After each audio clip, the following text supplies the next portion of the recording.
Hi. Okay, today is a very special episode. We are going to shoot in a meat market, and I'm going to talk about my journey as a non foodie to a foodie. And it's special because these are some of the things I love to eat. I'm a hardcore non vegetarian. But also, it's lovely in a country like mine, India, where food is an essential part of our lives. So I would like to talk about my journey. But yeah, I might be a little distracted because there are a lot of, animals, birds. There is actually eagle. Can you show it? Show, no, show. Yeah, so it's it's fascinating how many creatures survive on this ecosystem. So yeah, so it will be for my last 30 years of just the different phases I have been part of. So when I was growing up, like, there was not much of an option in our house. We were very strict. Whatever Appa said, we had to eat. So I grew up with a diet like that. Whatever was available, I used to always eat that. So people who eat for taste, for something bigger, my relationship with food was not at all like that. I used to just have food. It was like, there are two types of people in the world. One is who eat to live, and others is who live to eat. I think so. I am the first one who eat to live. That is my kind of a relationship, and it really affects you in some way, because then when you see things around you don't think it's not taste for you, it's not nutrition for you, it's something that you do. So even when I think about these tablets where you can just pop in tablets and you're done, I think so I lean towards that. So yeah, till the age of 30 I was a person like that, and it really helps in a way, because if you're traveling and if there's only meat around, not a problem, I can eat anything.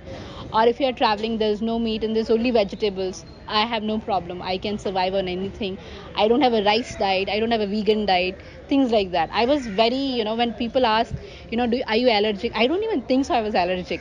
I didn't have an option like that to think about it. So until I met the love of my life, and then things changed.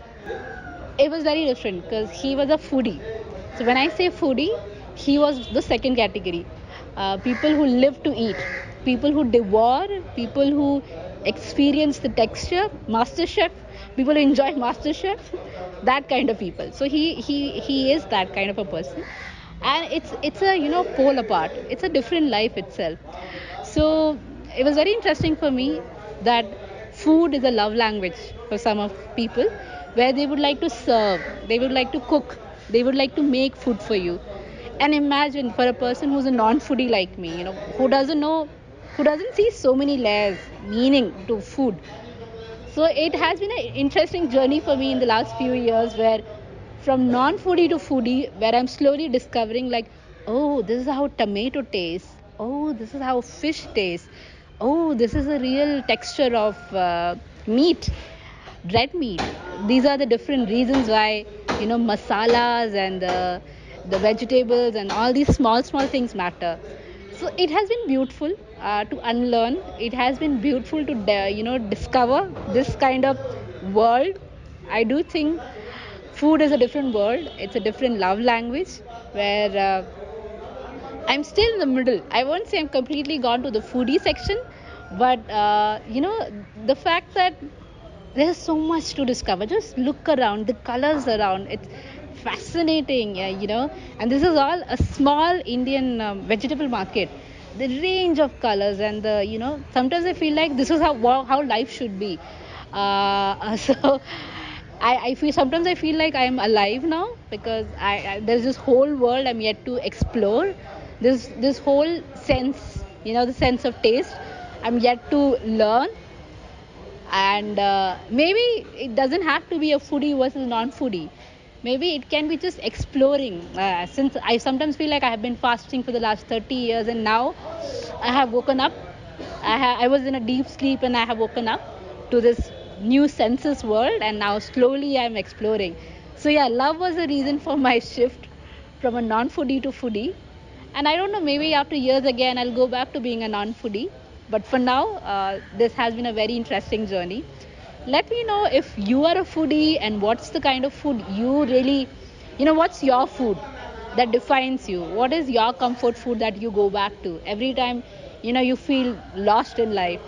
For me, it's fish, it's rice, it's curd, it's onakamean that my mother makes. And now when I think about it, maybe I was not a non-foodie. I never thought I had memories related to food. So do drop your comments about your favorite food, and yeah, I hope so you enjoyed this very chaotic video. Thanks a lot for watching. Bye.